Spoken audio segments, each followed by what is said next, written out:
Buang semua habis. Dekat sini apa yang istimewa kak?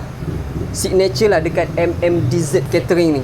Kita punya signature yang ni puding raja. Kita guna original pisang lemak manis dari Pekan. Ni resipi daripada tahun bila kak? Kalau dari keluarga saya 1982. Yang istimewa lagi is apam baredat. Yang Apam ni baredat. very rare. Tak Okay. ada orang jual. Biasa orang dulu-dulu dia jual besar, potong-potong-potong. Okay. Tapi ini saya inovasikan taruh dalam cupcake. Senang. Punya yang tempat lain tak ada jual juga. Jalemas makan dengan sos. Jalemas makan dengan sos. Kita punya speciality sebenarnya sos je. Okey.